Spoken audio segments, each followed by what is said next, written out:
Hi, Floss Tube.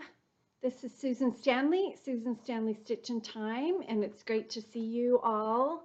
Thanks for coming to visit with me today. It's actually November 1st. I planned to do this video weeks ago, but life, right? So anyway, I hope you're all enjoying the next phase of fall, which is chilly here where I live, and it's raining. The weekend was beautiful. Anyway, it's time to hunker down and get into stitching. So thank you for coming back. If you are a subscriber and you've come back, I really appreciate it. I never thought I would be doing this, and it's nice to know when people like and subscribe and comment that there's people out there who enjoy this too. So if you're new, I hope you stick around. I hope you watch. I hope you find it interesting. It is a little bit of a unique bent on Floss Tubes. I like to incorporate textile history, some notions that I love to collect, antique. I love to talk about antique quilts, and of course samplers. I'm huge into learning about those right now. So, and stitching them. So thank you if you're coming and trying this out, and I hope you stick around. I hope you like it, and I hope you subscribe. I'm getting close to a new milestone, a next milestone. I want to have a big giveaway for that. So anyway, welcome, happy fall. Hope you all had a fun Halloween. If you like to celebrate, I saw so many fun costumes, people dressing up. Anyway, I want to tell you, I do want to share more about the comments I get, because I do have such wonderful, faithful subscribers and commenters, and there's always this great stream of information, and sometimes it just really needs to be pointed out. So a couple Floss Tubes ago, I was talking about thread cabinets, and I actually showed my thread cabinet, and someone wrote and asked about a thread called the Royal Society Floss. And this commenter, and I'm sorry I can't remember your name, I couldn't find it on the stream of comments, wanted to know if I knew anything about it, and I didn't. And so I put it out there to the community, the Floss Tube community, which, as if you've been around for a while, you know, is just phenomenally wonderful and supportive. And the lovely Penny Tucker, who is Penelope_Tucker, and I'll link her below on Instagram. Just such a wonderful member of this Floss Tube community. She'll come up again later in this video. She actually just looked it up and found it. I was looking in my Antique Needlework Notions books and some of my textile books to see if I could find out about it. Oh no, she just popped it into the internet, and she found information on www.somethingunderthebed, which I think is an adorable website name for research on textiles and whatnot. Anyway, so the Royal Society Floss was a part of H.E. Varan Company, and this is what the paper looked like. I printed with the information on his company. Oddly enough, I would have assumed that this company was from England or overseas, but no, it was a New York-based company. And in December 1915, the Women's Home Companion has an ad selling this Royal Society crochet. And so it was basically a crochet cotton, a crochet for lace making, tatting, and macrame. And it was available in 15 sizes. And there were lesson books and instructions on how to crochet. Anyway, this company became part of, let's see.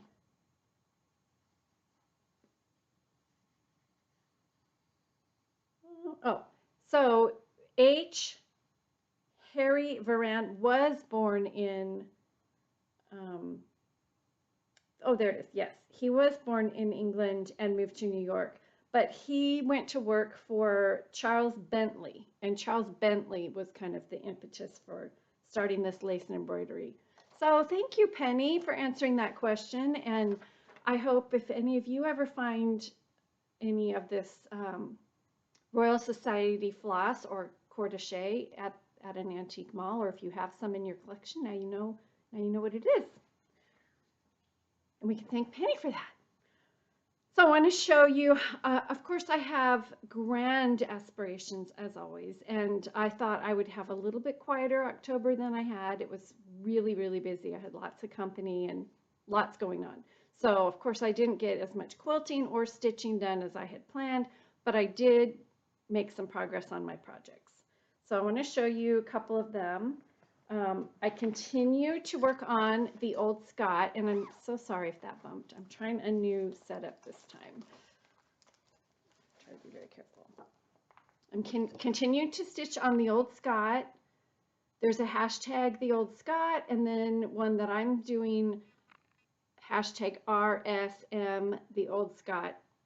Start along or sew along if you want to stitch this with me or post on that, and it's in honor of my father. And I'm stitching it on,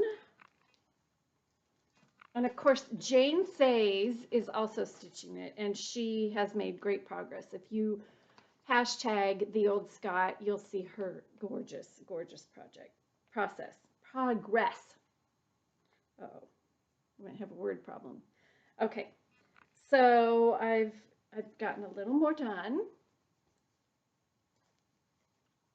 and I think it's the colors that are just really grabbing me on this. The red and the green are just all-time favorites, and I decided I was going to try to go around the whole border and make sure it matched up, but then I got distracted by working on the house, and of course really all I want to stitch is the little man in the doorway. But Jane and I were talking because that's kind of the thing we both want to stitch. She hasn't stitched it either, and she's way farther along than I am on this. So anyway, it's keeping me going. The bright linen, the light linen with the red and green. Okay, it's upside down. But it just, I don't know, it's very motivating. And I'm usually drawn to dark colors and dark samples. I'm using the Aversois Soie d'Alger silks, which are delightful, wonderful, yummy, fabulous to work with. And I believe this is 36 count platinum by Zweigart. So I got a little bit more work done on that. Actually, looking back now, because of how much that went on this month, I'm just thrilled I got anything done. I label my floss now. I label my fabric. I mean, everything is always just in so much going on that things can get misplaced very easily. All right. I continued on Elizabeth Addlesey. Why I can't just sit down and get this done. I'm not a fast stitcher for sure. I'm not a fast stitcher. But this is hedgerow stitching Elizabeth Addlesey, which is the stupid hashtag the stupid tumor Sal, and a ton of you have this finished already. I think it'd be a darling pin pillow. I haven't quite decided yet what I'm going to do with it, but I got a little farther. I am using this as my my stitch for the Feathered Friends Friday Sal, hashtag Feathered Friends Friday Sal, that Kim Goldman is hosting, and I believe someone else, and I'm sorry I can't remember who, but this is how far I've gotten. And the colors are much brighter than they're showing. It's a really gray, rainy day here at my house. That color right here in the center of this little motif is actually quite vibrant. And I'm stitching this on 40 count Ren. Picture this plus. It's a fabulous fabric. I know a lot of you have been stitching for quite some time know Oh, it's good. And I've got these great, I'm using the Gloriana silks. And this color right here is the one that is just not showing up. I mean, when I stitch with it, I think, woohoo, that's pretty. I mean, you can see in my quilt, I do use these shades, but anyway, I'm going to talk a little more about that later. But so that's my progress on Elizabeth Adelsey. That chart is available on Hedgerow Stitching still. And then my start for this month was supposed to be the floral motif sampler, and I did start it, but I didn't make a ton of progress, but that's okay. I did get a little start. So you can see so many people doing beautiful, lots of people have already finished this. The floral motif sampler by the Scarlet House. And I'm sure if you hashtag that, you'll see a ton of finishes. Now mine is a little bit different than colorway, anyway, than a lot of them. I am using, so I said I would share my floss drops that I've traded with people. And by the way, if you're new to the video, there's this fabulous thing going on called the Great Floss Drop Trade, started by Michelle, Mama Loves You GB. And if you hashtag that on Instagram, you can go and learn about it. Michelle has a great video about it, and I've talked about it. A lot of people are talking about it. But I'm still getting some in the mail. It's so fun. And I still have a few more to trade, but these are on these gorgeous floss drops from the Striped Rose, Michelle at the Striped Rose. And these are the flosses for Floral Motif Sampler.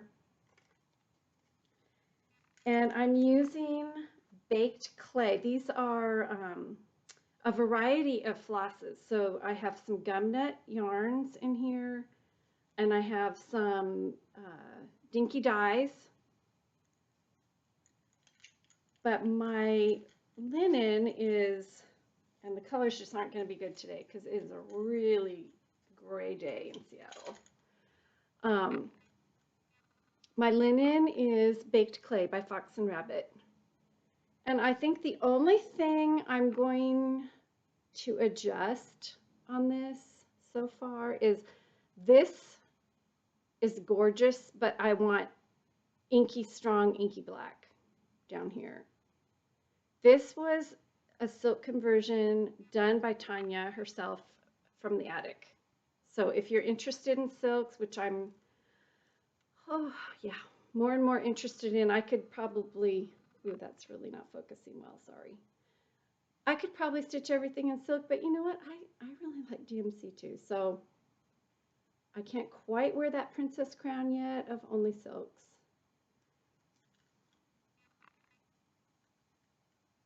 It has a lot of colors. What I love about, you know, just like everyone has said, when you have just these little motifs, they're satisfying because you can complete them in a day or two. For me, unfortunately, I can't complete one in a day. I'm just, like I said, I'm very slow stitcher.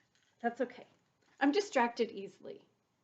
I'm usually like looking at the colors, considering maybe should I switch one out? Oh, what did she just show on Floss tube? Do I need to order that? But you know what? It's all fun. It's all good. So that's fun. And I will keep doing that. I'd like to keep going on that and get it done. If you really were a focused fast stitcher, you could do a motif a day and get it done really quickly. All right.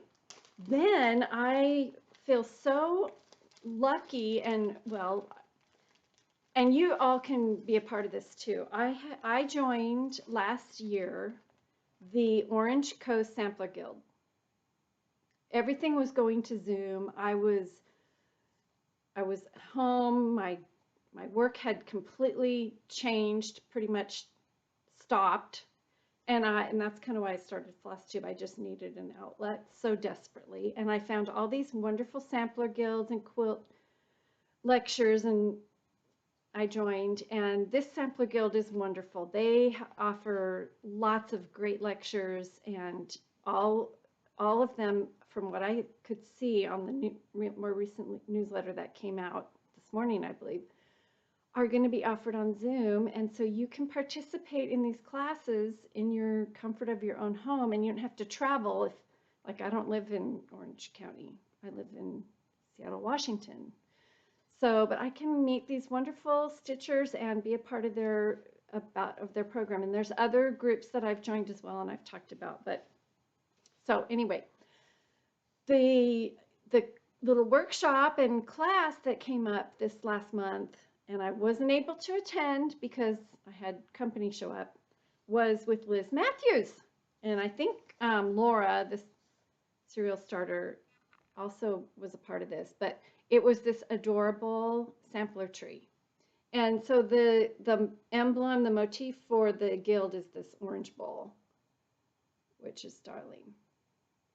So, but I got the kit because I was a part of it. And when I opened the kit, and I love the trees, and I have some ideas for trees, and I do love Liz's 12 Days of Christmas tree project that she has going on, which, you know, that's another rabbit hole I could jump down and start. But anyway, so I thought, you know what, I think instead of making this into a tree, and I hope, Liz, please forgive me, I hope that's okay. I thought, you know, I'm going to make this into a needle roll. Instead of a needle book, I want to condense the alphabet, bring the alphabet down, and make it into a needle roll. So this is what I did so far. And the trees are, I love the colors. They're very fall, and this is on 40 count, picture this plus Ren. And I think I extended the base a little bit, and I'll put the alphabet up here, and I think I'll make it a needle roll that I can keep in my little cross stitch basket. And this area over here, she gave a little extra freebie pin cushion chart. So anyway, and these were all kitted like this, so cute. These are NPI silks. I think she and Kathy Barrick, her mom, both use NPI silks. So really, really pretty colors, really rich and fall-like, and they really go soft on the Ren. And I think, again, with this, I don't know why, I just feel like I want to add a little black. The bird on the top of that tree is, I just think he'd look really good, really, really dark black. Maybe it's the black sampler September or November that I'm, so this was the darkest, and it's gorgeous. I love it in there, but I think I want some black. And then she offered this fabric to make a tree, and this is an old reproduction fabric. This is, like, I was so excited about getting this fabric. I can't even tell you how excited I was about getting this fabric. I mean, I love the chart, but ooh. So that will probably be the outside of the needle, or the inside of the needle roll. And I think I'll make a little pocket for needles, and, you know, maybe a little thing I can slip a pair of tiny snip scissors in. So watch for progress on that. So that's what I've been up to. Now, two of those projects have a color in them that is kind of something you see a lot at this time of year. Of course, it's fall, and we just got done with Halloween, and there's pumpkins everywhere, and so we see a lot of orange. And I hear people all the time saying, well, orange really isn't my color. And, you know, there is kind of an emotional, sometimes physical reaction to color. And I was reading, where is that?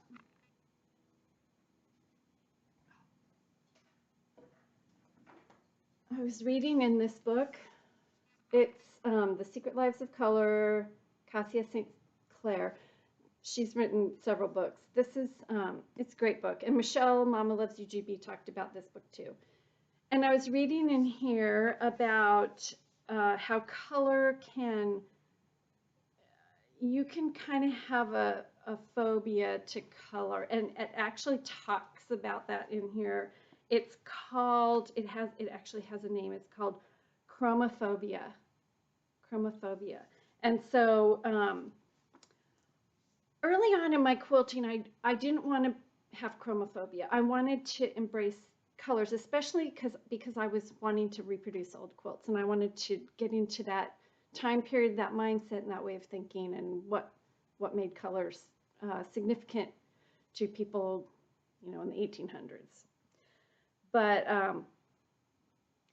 anyway, so this color orange, can go by so many different names, and I am mostly familiar with the names that are given to textiles from the 1800s.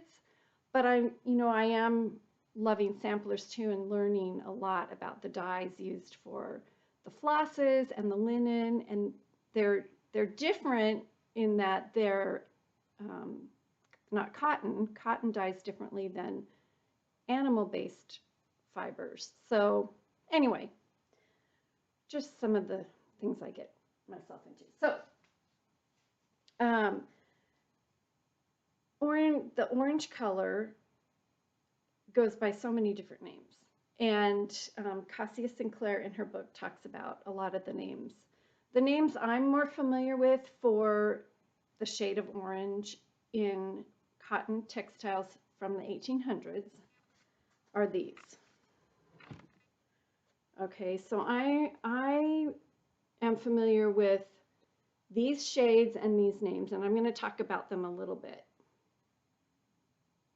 And the interesting thing about orange, and I think we would all agree that if, you know, color is very personal, and somebody might say, well, that's not orange at all, that's yellow, or that's brown, or that's gold, or it's a butterscotch. So it's all very personal. So I guess textile people have quantified names and shades for study and research, and it's really based on the dyes and things that were used to create these colors. So orange is a strong color for sure, and it can definitely be a brand. You know, when I looked up the meaning of the color orange, what does it signify? It signifies confidence. It signifies, actually it signifies warning and danger, almost like a redwood. It is the color of the black box in an airplane that records the whole flight history. If there's a crash and they're looking for the black box, it's actually not a black box, it's orange. Of course, it's the prisoner jumpsuits, you know, in Guantanamo Bay and wherever else, I don't know. And then the question is, which came first? The color orange, the name for the color, or the fruit?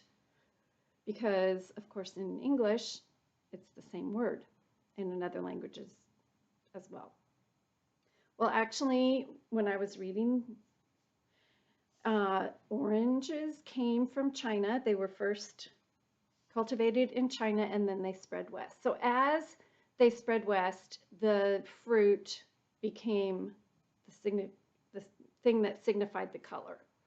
And prior to that, it's in the Western world, or at least in the English-speaking world, and possibly in other places as well, there really wasn't a word for this color. It was called yellow-red. It also had another word to describe this yellow-red, which I cannot pronounce. And maybe if any of you out there know how to pronounce this, I looked it up. I tried to look on pronunciations that didn't even know what I was talking about. So in the 16th century, before these orange fruits came, the color was called yellow-red. Up until recently, it's now been quantified because it does slide into brown gold, yellow, butterscotch, and all these different shades. So the word I was trying to pronounce, which I don't know how to pronounce, it's Gioulureade, and that was a word used to describe orange or yellow red. I don't know how to pronounce it. If you do, let me know. I'd love to know how to pronounce that. Or if you know more about this, I'd love to know. All right. So of course, you know, I am mostly familiar with quilts, but I am, you know, I love samplers and I love reproducing samplers. So I'm going to show you an antique sampler that I have that does have some of this orange color in it. And this sampler is interesting to me. It's Harriet Frary Crosswhite, and I do have a little bit of information on her. Thank you to Rebecca from Hedgerow Stitching, 1868. This sampler is, I mean, I find it wonderful because it has so many different stitches, the four-sided stitch and the, you know, just of course regular cross stitch, eyelet stitches. But what I really interested in is the fact that it's backed in paper. And I do know that that's not uncommon, but I haven't had the bravery to take it off yet, and eventually I will. But the wonderful thing is you can peek in and you can see the back, and you can see that sweet lighter melony orange shade, and then down here to the bottom, well, here's what it looks like on the front. Almost looks brown, which in quilts was not uncommon for orange to do what textile people call crocking. So it would eventually, the color would rub and rub and rub off of the fiber, and then it would change and become a different shade. So this maybe happened here, but let's see if I can give you a peek of this orange, because it's pretty. And I'm sure if you're a textile person out there, you're just dying at what I'm doing. But anyway, there's a little bit of a peek of that shade.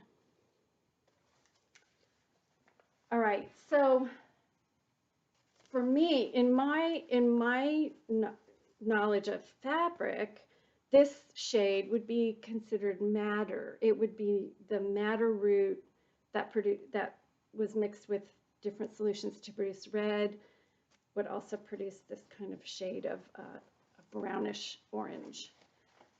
So there are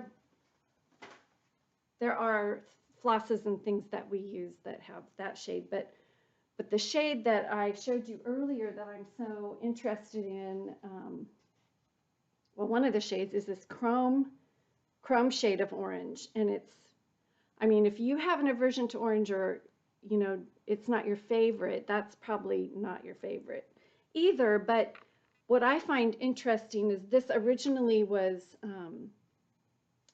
a dye created using antimony, and it was created for paint for carriages.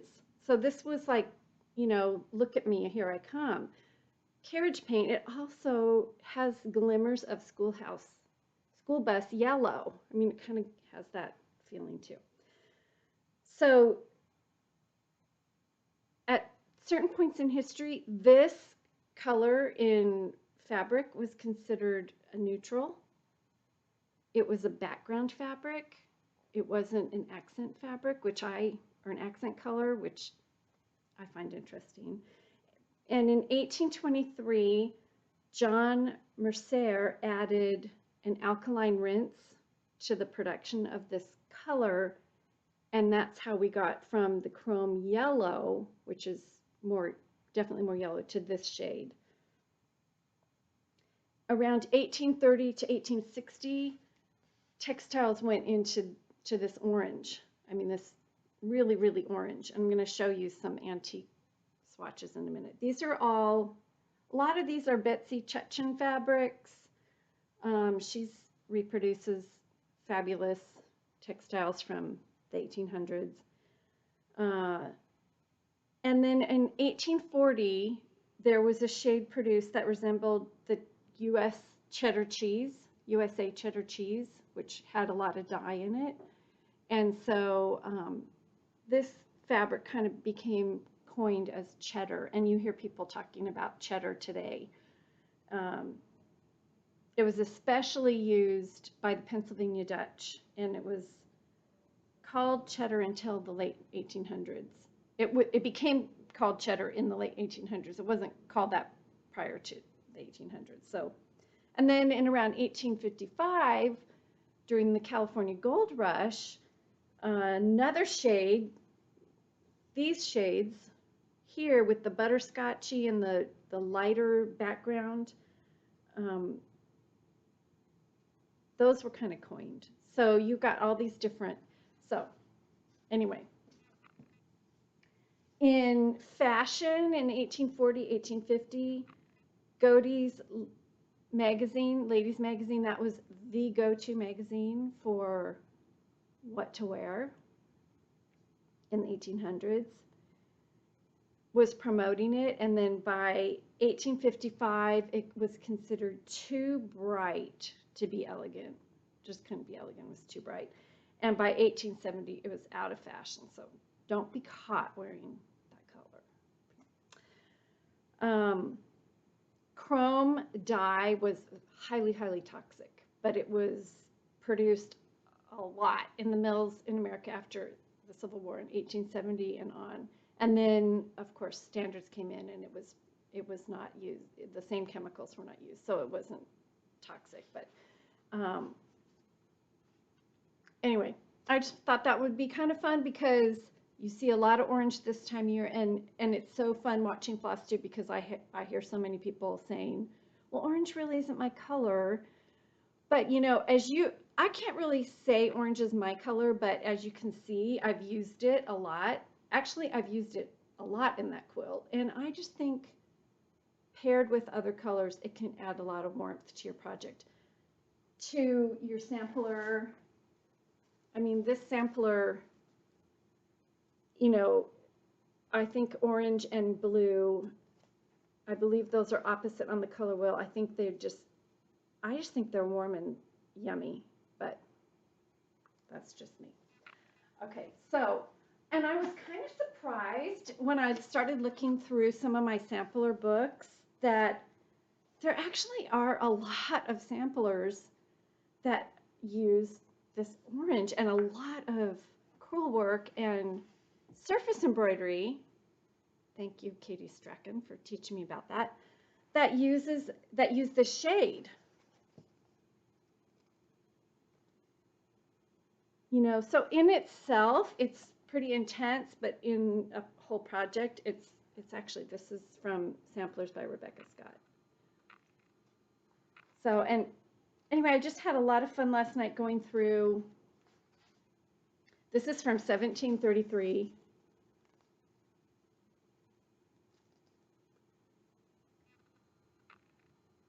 I had somebody comment and say they liked seeing the pictures from books because they're not able to get out now and go to bookstores and peruse books. I mean, and here it's showing up in the Quaker samplers, which, you know, the Quakers a lot were in Pennsylvania, and as I said earlier, the Pennsylvania Dutch quilts used a ton of orange, so there's a lot of interplay of influence, I believe, regional influence.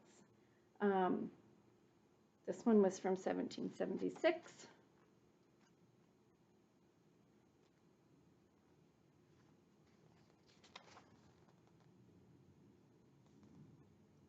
Anyway, I thought you might enjoy seeing a little bit of that. Oh, and I have one more here.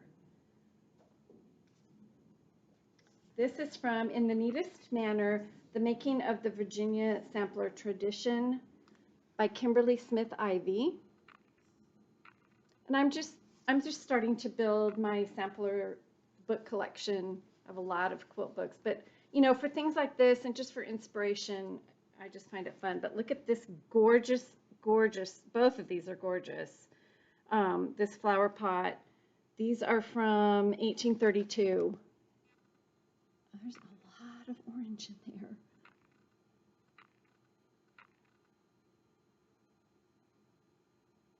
So, okay, and then as far as, well, you can look on the DMC chart of flosses, and I was going to bring that down, but I didn't. And you open that up, and it has all the flosses listed if you want to do a color conversion. There's a lot of yellowy cheddar, and I think alone it's intense, but added with blue, brown, red, green, it really adds a little punch. Okay, so I'm going to show you a few antique quilts that I have, and then some modern quilts that have this cheddar in them because, or this orange, because I don't know, because I just want to. So this is a block. It's probably, it's hard to date because it's all solids and there's no clues in a solid. It's probably from the 1900s. It's very nicely pieced, but this cheddar and red theme is pretty popular in the 1800s. And then this is definitely more of a madder.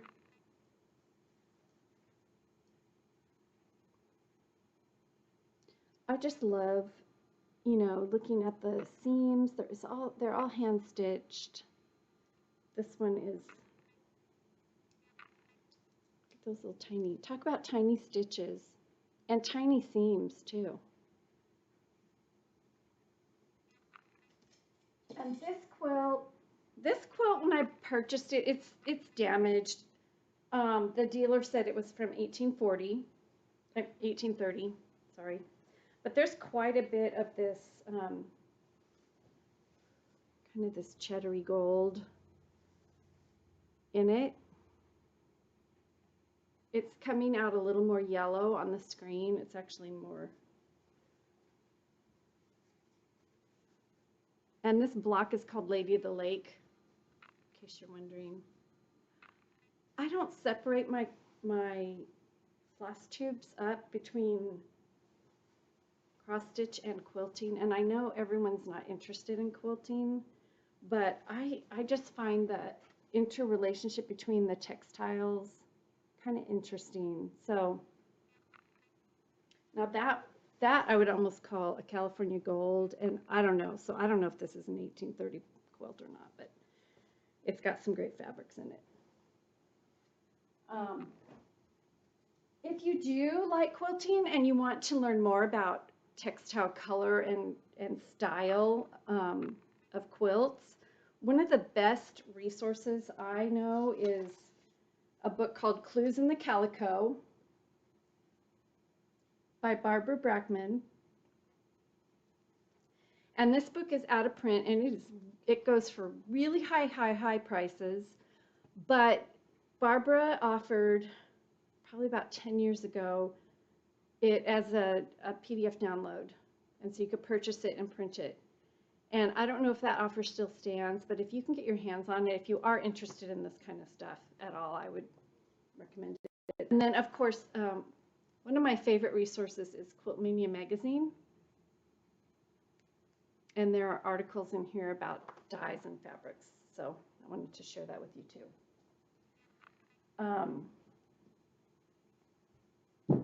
A couple of quilts, sorry for the bumps, that I think are worth looking at when talking about cheddar.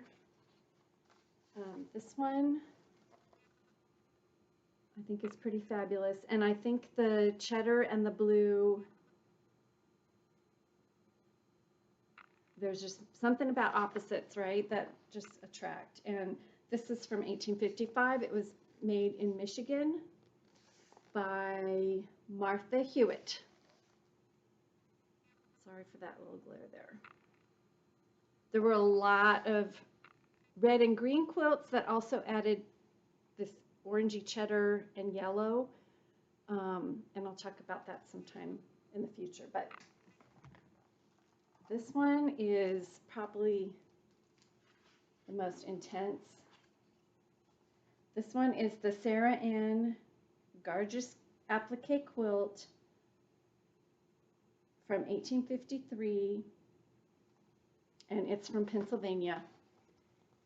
And it is cheddar. It is orange. It's all applique. And that is the use of this cheddary orange as a neutral background, which kind of amazing. Okay, I want to show you a few quilts that I have, that I've done or I've been gifted, that have cheddar. I probably should do this at the end. If you're not interested, you can always forward, but I will talk about some more stitchy stuff at some point here too. This is Betsy Chechen. These are mostly madder shades. I don't think they're chrome at all or orange. And I believe this is from her book, Just Treats No Tricks. It was based on one of her antique doll quilts.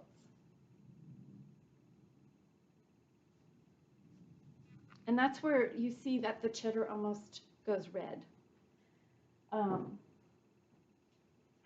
Here is cheddar paired with blue, which I think is a gorgeous combo. This was an exchange I did with someone that I worked with. Her favorite color is orange. My favorite color at that time was blue. It's now red.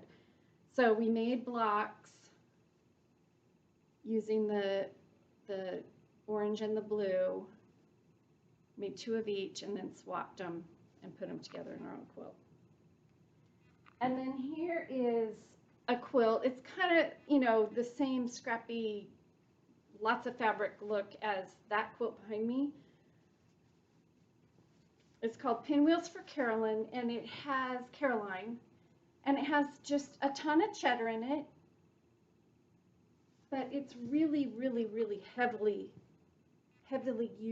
usage of brown, and so I think cheddar also, or this orange color, also looks great with brown. But of course, it's all personal, and you can use it however you like or not use it at all.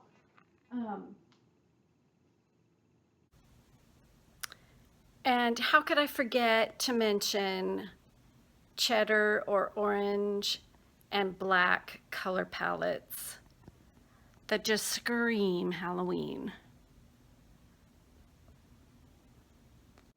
Anyway, one more. A friend of mine who collects antique fabric and antique blocks and puts them together and makes doll quilts gave me this. And so this is some antique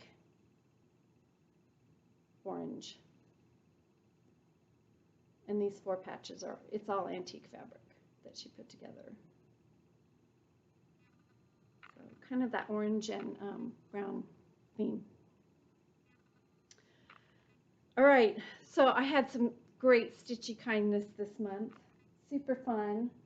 I got to show you. I was so tickled that I got a floss ring from Betsy Klager.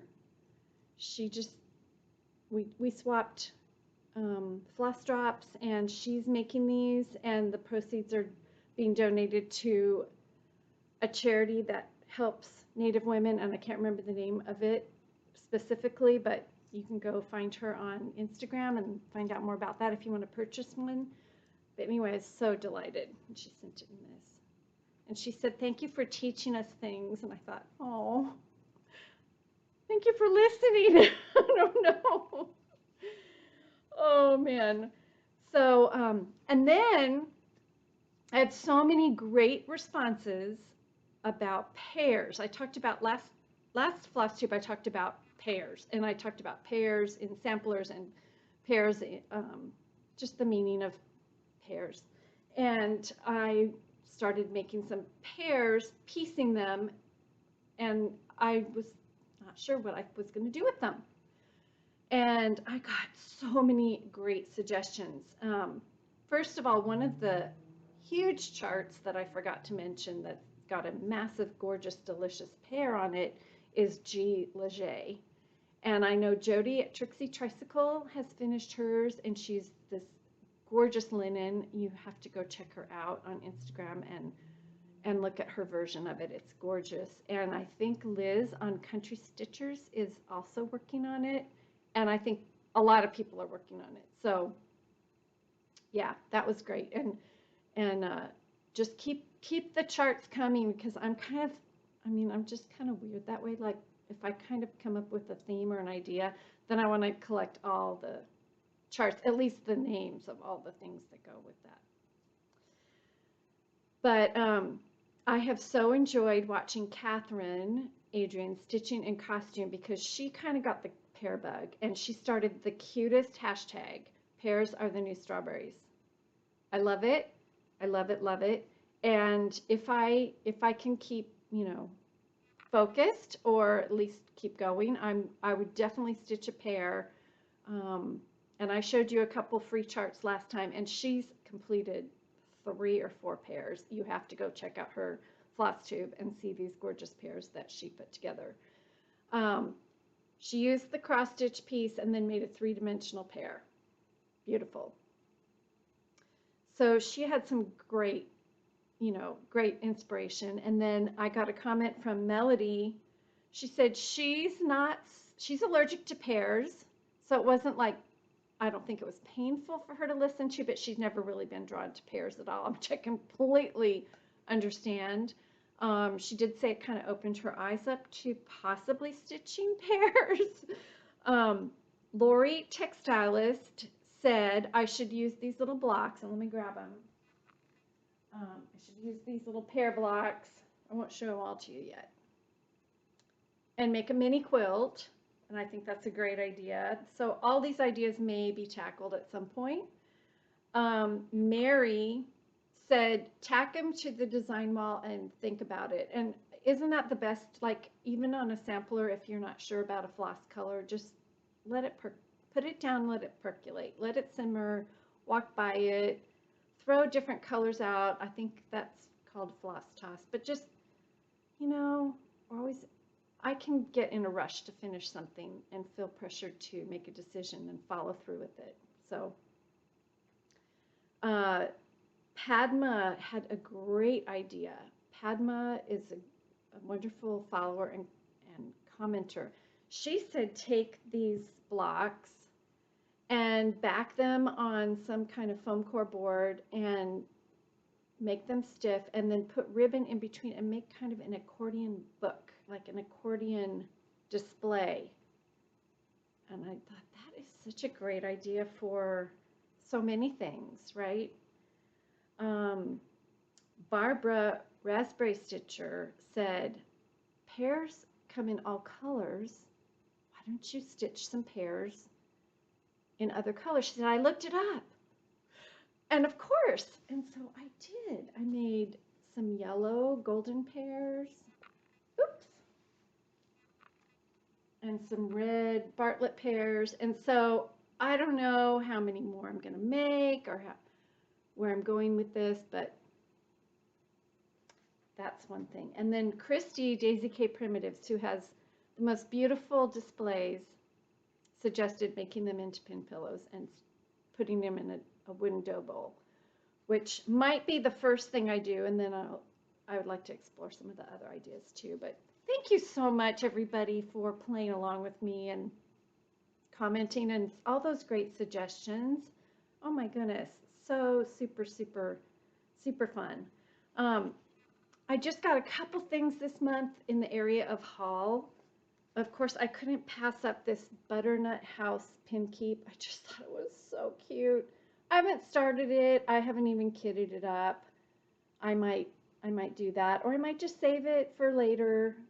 But the little pumpkins in the patch really called to me. But it was that chromy yellow butternut, that butternut house. Just anyway. So I've seen people have finished it.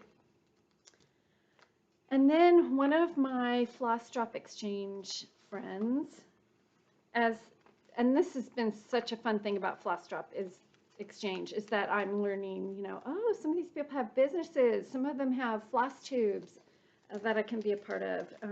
This is the Stitching You, and we exchanged floss drops, and I saw that she had an Etsy site, and she sold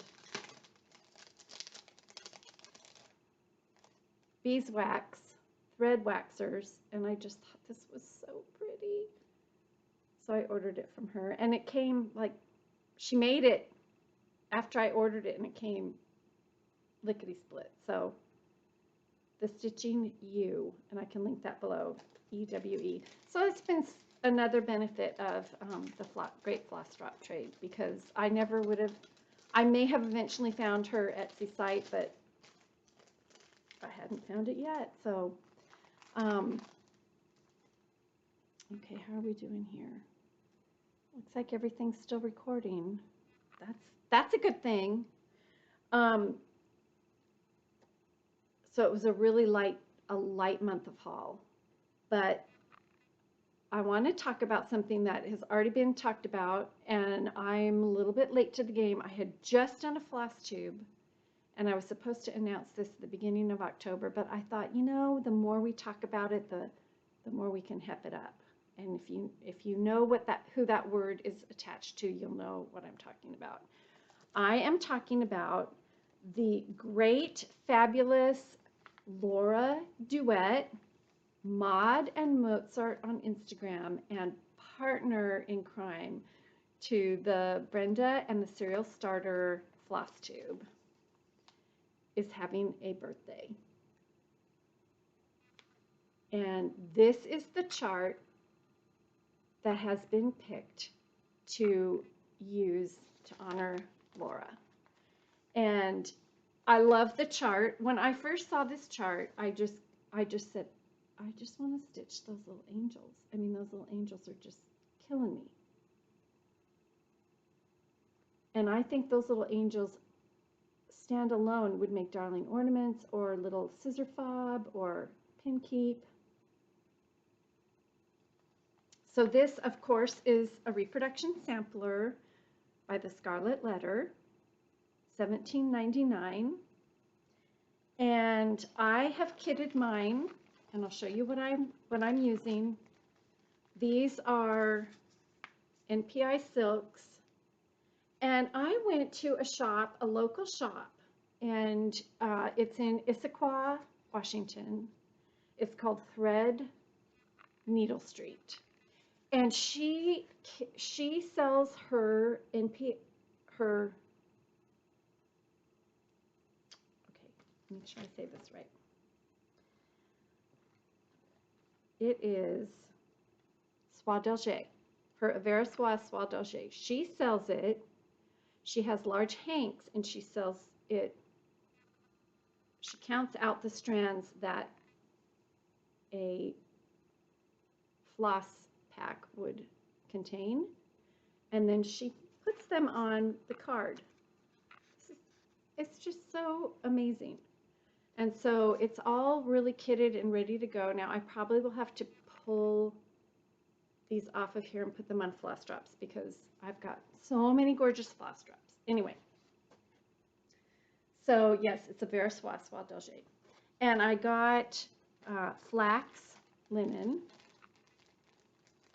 that I think will give it kind of a warm antique look, but I can also see this done on a lighter fabric.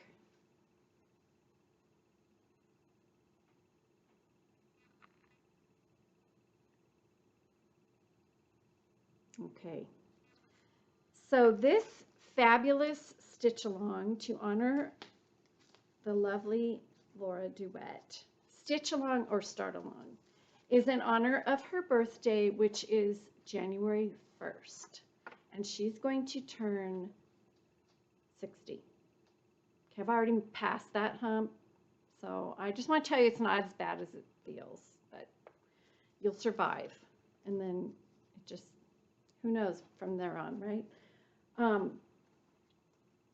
Penny Tucker, who I mentioned earlier, who researched that Royal Society thread, is the genius behind this, and I believe she had helpers, and I think other fun things are coming down the road through Stitch Folk, Barry, who makes the most fabulous stitching bags.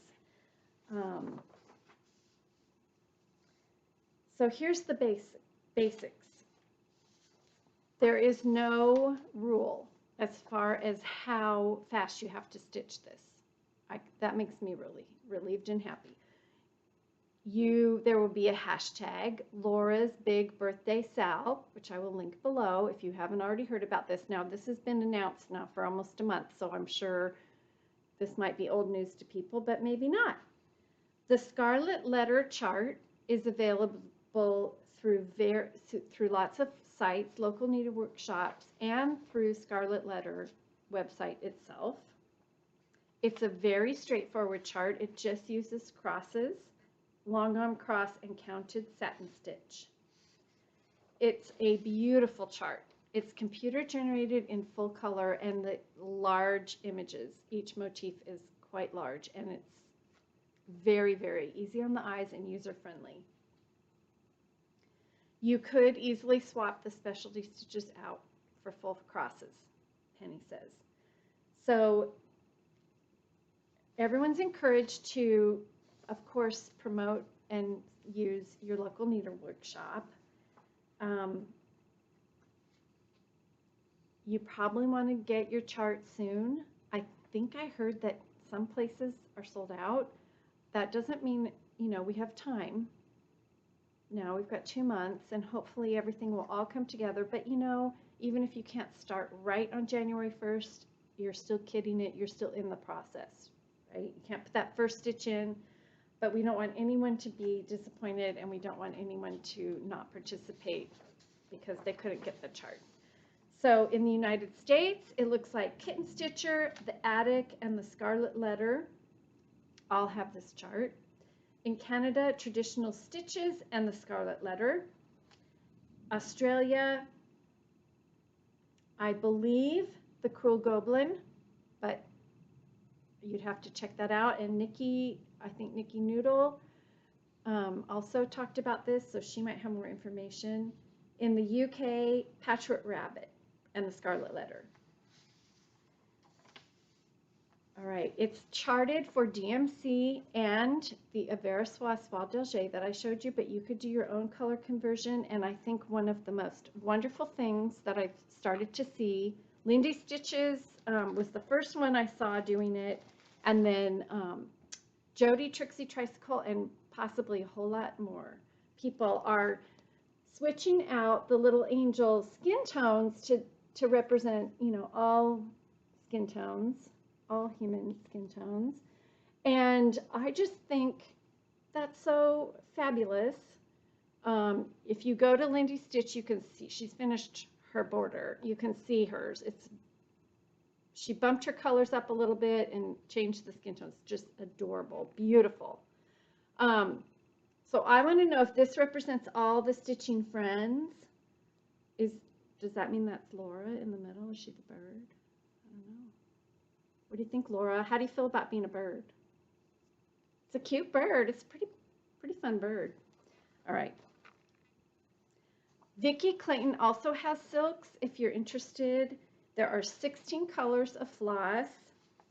It's 224 wide by 270 long is the stitch count. It was charted for 35 count, but you can, of course, change that and use whatever you like. If you want to use a higher count, for sure you can do that. And I think you can also use Aida and switch those specialty stitches out for full crosses. So, and there is going to be a hashtag. So I hope you'll join. Laura is the epitome of a true friend. She's a fabulous daughter. I hear her talk about all the fun things she does for her mom all the time. She's inspiring. She's hysterical. She's a lot of fun. She's one of the people who got me hooked into this whole floss tube adventure. And so I just think this is a wonderful way for the stitching world to honor her. So Happy birthday, Laura. Coming. And then another thing coming up that I'm pretty sure, you know, a lot of you already know about is Black Sampler November. And I have two things I'm pondering. Anne Grimshaw, and I don't have the fabric or the floss. They're on order. Of course, because of this now, black floss is gone everywhere. So I'm sure these shops just go, what is going on? Or if they don't watch Floss Tube, they probably just can't figure it. Why is everybody buying black? All right, and then I also have Elizabeth A. Winden, 1864 by GGR. And this I got from Country Sampler. It's R&R reproduction, 18th century Blackbird. And I've never stitched on it. I thought that might be kind of fun. And then this is Weeks Mascara. So either that or Anne Grimshaw. I haven't quite decided. And today's supposed to be the first day. So I have this one. I probably should put a stitch in it, right? Okay. I just am so appreciative that you've all hung in there and watched this. I have more to share, but I'm going to save it for next time. And of course, I hope that you make lots of time for happy stitching and enjoy this fall season, and try to add a little pop of orange in your life, or at least be open to it, you know, give it a chance. All right, take care, and until I see you again, happy stitching.